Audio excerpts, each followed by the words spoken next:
हिंदपीढ़ी की रहने वाली सगी बहनें बीते 11 जनवरी को लापता हो गई थी।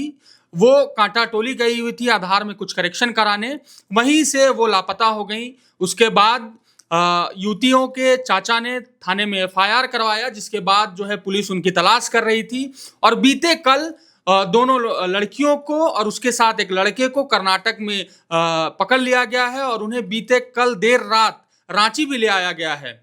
पुलिस ने उन्हें कैसे ट्रेस किया, पुलिस ने उनसे क्या-क्या जानकारी अभी तक मिली है और पुलिस को ये खबर कैसे मिली कि वो कर्नाटक में है, ये सारी जो जानकारी जो हमें मिली है, उस पर हम आपसे बात करते हैं कि पुलिस ने अंशु, सबसे पहले ये बताइए कि पुलिस ने कैसे उन लोगों का पता लगाया कि वो रांची से कर्नाटक चली गई हैं? देखिए इसका खुलासा इंस्टाग्राम के थ्रू हुआ है। दरअसल ये पूरा मामला जो है, जैसे कि हमने कल आप दर्शकों को बताया था कि ये मामला अपहरण का नहीं बल्कि प्रेम प्रसंग का है।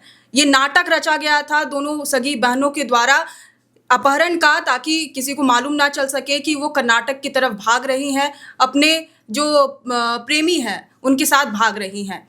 तो अब तक इस मामले में खुलासा हो गया है। कर्नाटक में युवतियों का और एक युवक का भी पता चला है, उन्हें भी पकड़कर रांची लाया गया है। कल देर रात ये उन्हें लाया गया था। दरअसल जो बहनें थी उनमें से किसी एक का अफेयर था कर्नाटक के एक लड़के जिसका नाम इस्माइल था। वो काफ़ी पढ़ा लिखा भी है, जैसे अखबारों में या फिर जो हमें जानकारी मिल रही है उसके अनुसार बहुत पढ़ा लिखा है, लैब टेक्नीशियन है। सो उससे काफ़ी दिनों से युवती का प्रेम प्रसंग चल रहा था। इंस्टाग्राम में अक्सर बातचीत होती रहती थी और काफ़ी समय पहले ही इसकी प्लानिंग कर ली गई थी, क्योंकि जो उसके पिता हैं, युवती के पिता हैं, वो उसका निकाह कराना चाहते थे। अभी तक जो हमें खबर मिली है उसके अनुसार उसका निकाह कराना चाहते थे और वह युवती अपने प्रेमी से, जो कर्नाटक का रहने वाला इस्माइल, उससे बेहद प्रेम करती थी और निकाह नहीं करना चाहती थी। इसलिए उसने ये पूरा खेल रचा है। तो बिल्कुल आपने जो सुना कि ये पूरा अपहरण से जुड़ा जो मामला बताया जा रहा था वो प्रेम प्रसंग का है और एक जो कर्नाटक से युवक को पुलिस ने गिरफ्तार किया है, उससे एक लड़की जो है वो परिचित थी, उससे प्रेम प्रसंग उन दोनों का लव अफेयर था और वो उनके पिताजी जो है किसी और से शादी कराना चाहते थे, लेकिन वो जो है उससे शादी करना चाहती थी। और ये लगभग ये जो हमें जानकारी मिली है, ये पिछले 3-4 महीनों से युवतियाँ जो है ये भागने का और ये पूरा जो प्लान रचा गया इसकी प्लानिंग कर रही थी। और पुलिस ने वो इंस्टाग्राम और उसके साथ-साथ एक नंबर को ट्रेस किया। ट्रेस करने के बाद पता चला कि ये जो लड़कियां हैं वो कर्नाटक में हैं। और अभी जो हमें जानकारी मिली है उसके अनुसार 2 युवती और एक युवक जो कर्नाटक का रहने वाला है, उसके अलावा एक हिंदपीढ़ी के भी युवक को गिरफ्तार किया गया है।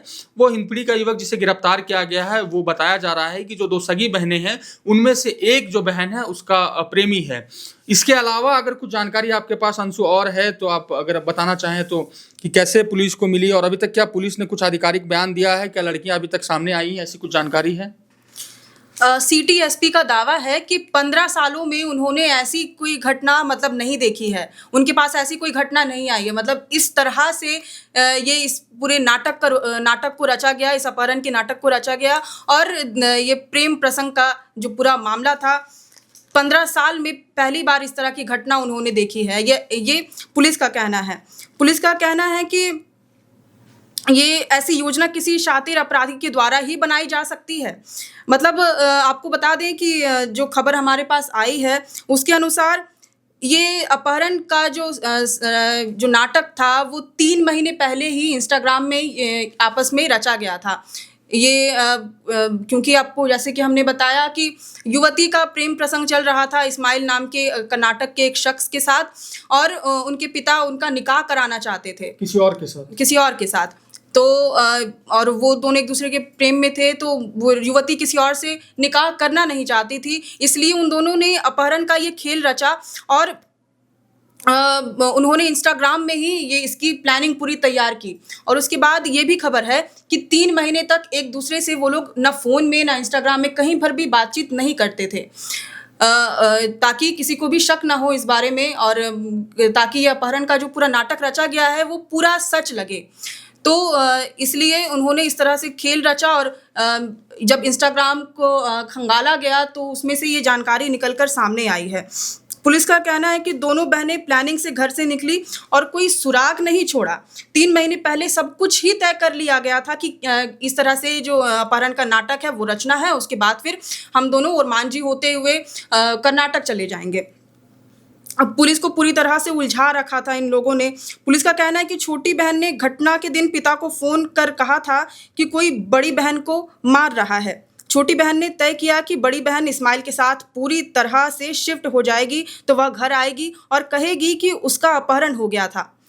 प्लान के अनुसार वो कहती कि बड़ी बहन की हत्या हो गई है ताकि घर वाले उसे ना खोजे। जैसा कि हमें ऑडियो में भी सुनने को मिला था कि गुडनी को मार दिया गया है। हाँ, तो वो बार बार सवाल खड़ा हो रहा था कि कांटा टोली से जैसे भीड़ भाड़ वाले इलाके से अपहरण कर लिया जाता और मार भी दिया जाता और किसी को इसकी खबर तक नहीं मिलती। 3 दिन तक इसकी कोई खोज खबर नहीं हुई।